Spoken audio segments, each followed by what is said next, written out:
रवि लामेछाने बालेन जस्ता विदेशी दलालहरूलाई कृष्ण अष्टमी र राम नवमीको दिन मुकुण्डो लाएर बच्चाहरूलाई देउता बनाए जस्तो देवत्वकरण गर्यो।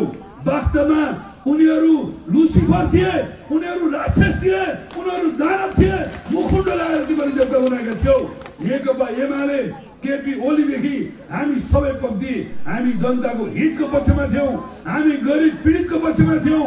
हामी यो मुलुकमा माओवादीले जातीय राज्यको कुरा गरेर जातीय युद्ध मचाउन खोज्दा माओवादीको हत्या, हिंसा, अपहरण, लुटपाट गरेर सामाजिक फाँसीवादी चरित्र हाबी गर्दा युथ फोर्स बनाएर लडेको फोर्स यही युवा संघ नेपाल हो, यही महेश बस्नेत र यही टिम हो।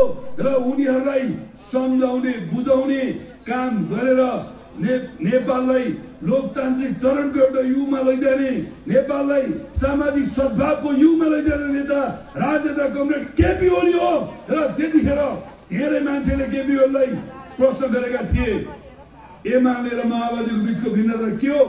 तपाईहरु दुवै कम्युनिस्ट पार्टीकै हो भन्दा उहाँले भन्नुभएको थियो एमाले र माओवादी दुवै मान्छे त मान्छे हो, तर माओवादी वन मान्छे हो भने एमाले मान्छे हो। यही हो माओवादी र एमालेको बीचको भिन्नता।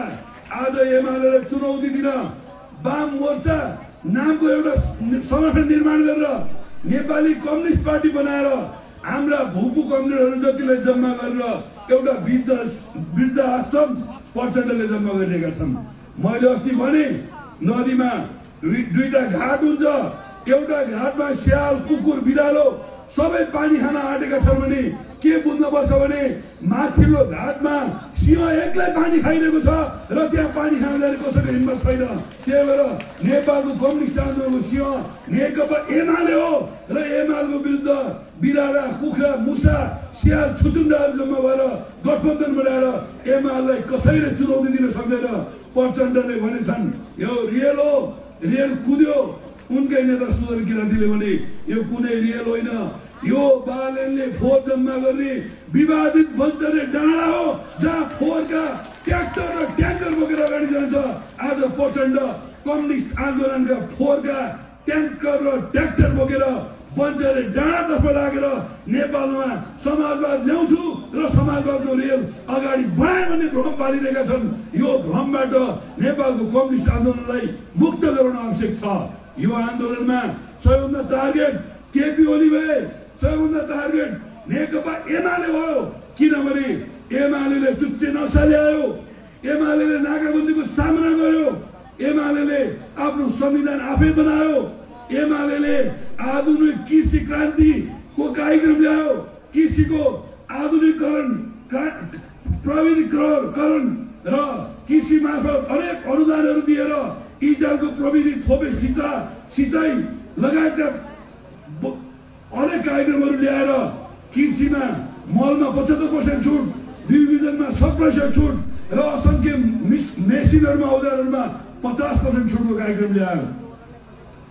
राष्ट्रपति शैक्षिक सुधार कार्यक्रम ल्याएर भत्केका सबै विद्यालय बनायो, विद्यालयमा शौचालय बनायो, खानेपानी बनायो, हाम्रा छोराछोरीहरूलाई दिवा खाजाको कार्यक्रम ल्यायो र हरेक निर्वाचन क्षेत्रमा एउटा निर्वाचन क्षेत्र एउटा आईसीटी ल्याब बनायो, कम्प्युटर दियो, सारा कुरा गर्यो।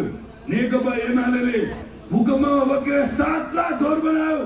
नेकपा एमाले पूर्व पश्चिम हिजो महेन्द्र राजमार्ग भनिन्थ्यो मदन भण्डारी राजमार्ग बनायो, भित्री मधेसबाट मध्य पहाडी राजमार्ग बनायो, पुष्पलाल राजमार्गको नाउँमा हुलाकी राजमार्ग बनायो। 65 वर्ष अलपत्र गरेको हुलाकी राजमार्ग देहात बस्तीहरूबाट नेकपा एमाले 21 एउटा उत्तर दक्षिण राजमार्ग बनायो। नेकपा एमाले भेरी बबई सिंचाई योजना ल्यायो, कोशी मरिन सिंचाई योजना ल्यायो। नेकपा एमाले मधेसका सबै जिल्लामा त्यसको सदरमुकामलाई व्यवस्थित गर्ने गरेर अनेक खालका सघन शहरी विकास नामका कार्यक्रमहरू ल्यायो। त्यहाँ ढल, खानेपानी लगायतका विकासका पूर्वाधारहरू बनायो। नेकपा एमाले उत्तर दक्षिणका मात्रै 21 वटा राजमार्ग बनाउने कार्यक्रम ल्यायो। नेकपा एमाले पोखरा र लुम्बिनी एयरपोर्ट मात्र होइन भएका सबै एयरपोर्टको स्तर उन्नति गर्यो। नेकपा एमाले गरिबीको निवारण गर्ने सन्दर्भमा 52% रहेको गरिबी 1% झार्यो। नेकपा एमालेको पालामा 7.1% दरले आर्थिक वृद्धि दर लिएर आयो। नेकपा एमालेका यी तमाम काम कमरेड केपी शर्मा ओलीले गर्नुभयो। नेकपा एमालेको नेतृत्वमा कमरेड केपी ओलीले संयुक्त राष्ट्रको बैठकमा गएर भन्नुभयो अमेरिका, चाइना, जापान र इन्डिया भन्दा जनसङ्ख्यामा हामी थोरै आउला, सैन्य हिसाबले हामी कमजोर आउला, हामी अर्थतन्त्रको हिसाबले कमजोर आउला, तर अमेरिका, चाइना, जापान र इन्डियाको त्यहाँको जनता र हाम्रो जनताको सार्वभौम सत्ता 1 इन्च पनि कम छैन भनेर संयुक्त राष्ट्रसङ्घमा गएर वकालत गर्ने ओली ढकियान बनाउने नेता केपी ओली हो। नाकाबन्दी लाग्दा मेरो जनताले क्यास पाएका छैनन्, खाना पाएका छैनन्, खाद्यान्न छैन, म नाकाबन्दी नखोली भारत भ्रमण गर्दिन भनेर हिम्मत गर्ने नेता केपी ओली हो। त्यस पछाडि चाइना गएर व्यापार पार्वण सन्धि गरेर हिन्द महासागर र कोलकाता सँगको बन्दरगाहलाई प्रशान्त महासागरमा पठाउने नेता कमरेड केपी ओली हो। केपी ओली सी जिनपिङ र पुटिनसँग बसेर कुम जुधाएर नेपालको चुच्चे नक्सा जारी गर्नुपर्छ भन्ने एकमात्र हिम्मतिला नेता कमरेड केपी ओली हो। त्यही भएर यो जेएनजी आन्दोलन केपी ओलीको विरुद्ध रह्यो। त्यही भएर यो जेएनजी आन्दोलन नेकपा एमाले विरुद्ध रह्यो। त्यही भएर हामी जुरुक्क उठ्नुपर्ने छ, जुरुक्क उठ्न थालेका छौँ। विदेशी दलालहरूलाई एक्सपोज गर्नु छ। आउँदो महाधिवेशनमा हामीले एकताबद्ध एमाले बनाउने हो, हामी मजबुत भएर अगाडि बढ्ने हो। यो महाधिवेशनमा कतिपय साथीहरूलाई केपी ओलीको विकल्प खोजो लागेको छ। देखिन्छ इन्टरभ्यूहरूबाट, भनाइबाट अहिले सबैभन्दा बढी प्रहार हाम्रो अध्यक्ष, सबैभन्दा बढी प्रहार हाम्रो पार्टी। यतिखेर हाम्रो अध्यक्षको विकल्प खोल्ने कुरा अपराधिक कुरा हो। यो आन्तरिक लोकतन्त्रको कुरा होइन, यो आन्तरिक रूपमा अपराधको कुरा हो। त्यही भएर यसपालि देखाउने हो।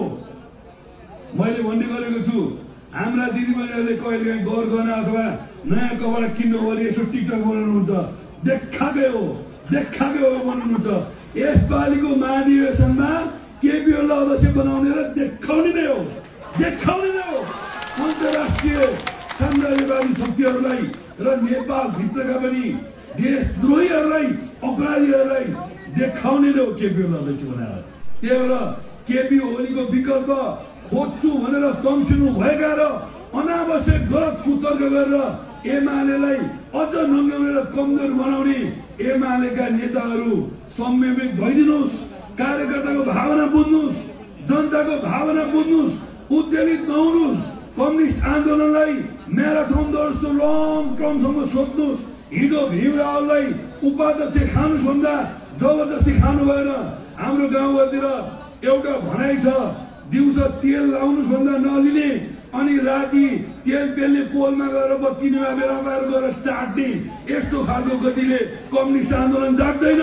हिजो एमाले उपाध्यक्ष दिँदा तपाईँ नखाने, अहिले प्रचण्डको 6 नम्बरको मर्यादाको सदस्य खाने भीम रावल क्रान्तिका नायक भन्दै आज भीम रावल र माधव नेपाल देखेर हाम्रो शिर लज्जाले निहुरिएको छ। एमालेको भूपू नेता तपाईँहरू भन्दा तपाईलाई श्रद्धाञ्जली भोलि बित्नु भयो भने पनि श्रद्धाञ्जली पनि दिन नसक्ने ठाउँमा पुग्नुभयो, मलामी पनि जान नसक्ने ठाउँमा पुग्नुभयो, तपाईँलाई सम्झेर एउटा फोटो यहाँ राख्नु पनि नसक्ने ठाउँमा पुग्नुभयो। त्यही भएर क्रान्तिका नाउँमा कम्युनिस्ट आन्दोलनलाई विसर्जनमा जसरी माधव नेपालदेखि भीम रावलसँगले लगे, त्यसको जब, त्यसको भ्रूण नेकपा एमाले भित्र कसैले रोक्न खोज्दैछ भने कृपया क्रान्तिकारी कमरेडहरू त्यसलाई बेलामा ठिक पार्नुपर्छ। नत्र अघि प्रदीप गौडले भन्नुभयो मको घारभित्र रानो हुन्छ, रानोलाई एट्याक गरेर मारिदिएपछि मौर्यहरू एक आपसमा लड्छन्। आज एमालेको घारो भित्रको रानो भनेको कमरेड केपी ओली हो। केपी ओलीलाई कमजोर बनाएर एट्याक गरेर दुःख दिएर एमाले समाप्त गर्ने विदेशी तथा स्वदेशी डिजाइनलाई हामी कुनै हातमा फेल आउन दिँदैनौँ। र त्यो माउरो रानो माउरी एक्टिभ भएसम्म नयाँ मौरी नयाँ रानो बन्द खोल्यो भने सबै माउरी मिलेर त्यो बन्द खोजेको रानो माउरीलाई टोकिदिन्छ र बन्द दिँदैन। र रानो माउरी कमजोर भयो भने नयाँ रानो माउरी बनाउनुको निमित्त सबै कामदार माउरीहरू मिल्छन् र रोयल हनी खुवाउँछन्। त्यसै गरी नेकपा एमालेको रानो कमरेड केपी ओलीलाई सबैले कमजोर बनाउन खोजेका अवस्थामा हामी कार्यकर्ताले रोयल हनी खुवाउने हो। बलियो राणा बनाउने हो, बलियो एमाले बनाउने हो, फेरि राष्ट्रियताको पक्षमा जागरण चलाउने हो, फेरि संविधान र विकासको अभियान चलाउने हो, फेरि सद्भावको अभियान चलाउने हो, फेरि पछाडि परेको गरिब दलित र त्यो वर्गलाई राज्यको पहुँचमा ल्याउने हो, उहाँहरूको सुख सुविधाको निमित्त समर्पित भएर लाग्ने हो। यही जागरण अभियान लिएर युवा सङ्घ नेपाल आएको छ। अब सबै कमरेडरले यो अभियानलाई जिल्ला जिल्लामा लानुहुनेछ, पालिका पालिकामा लानुहुनेछ, टोल टोलमा लानुहुनेछ र पार्टीले अहिले पिपुल्स भोलिन्टियर फोर्स बनाउने सङ्कल्प गरेको छ। अब तपाईँले टोल टोलसम्म पिपल भोलिन्टियर फोर्स बनाउने, टोल सुरक्षाको जिम्मा अब नेकपा एमाले लिने र सुरक्षा शान्ति सुरक्षा कायम रहेको समाज निर्माण गर्ने अखिल र साथीहरूले हिजो जेन्जीबाट बदनाम भएको पुस्तालाई डिजिटल फोर्स बनाएर नयाँ पुस्तालाई समेट्ने र सङ्गठित गर्ने र नयाँ पुस्ताका भावनाहरूलाई जसरी यो महाधिवेशनमा प्रत्येक निर्वाचन क्षेत्रमा 1200 प्रतिनिधि मध्ये 4 जना छान्दा 1 जना महिला र 1 जना 40 वर्षभन्दा मुनिका युवा अनिवार्य ल्याउनुपर्छ भनेर निर्णय गर्ने पहिलो पार्टी एमाले बनेको छ। यसबाट 1/3 महिलाहरूको प्रतिनिधित्व सुनिश्चित भएको छ भने 25% युवाहरूको कोटा महाधिवेशनमा सुनिश्चित भएको छ। नेकपा एमालेलाई युवा र महिलाहरूको तर्फबाट विशेष धन्यवाद दिनुपर्छ र यो अभियान टोल टोलमा डिजी पुस्ता र जेजी पुस्ताका युवाहरूलाई सङ्गठित गर्दै उनीहरूको भावना बुझ्दै उनीहरूका भनाइहरू बुझ्दै आगामी महाधिवेशनमा उनीहरूले राखेका मागहरूसँग सम्बोधन गर्ने गरी हामी महाधिवेशन भव्य सबै ढङ्गले सम्पन्न गर्छौँ र तपाईँहरू सबै यहाँ भेला भएर तपाईँले दिनुभएका सबै सुझावहरूलाई हामी पार्टीको एउटा मुद्दा बनाएर छलफल गर्छौँ।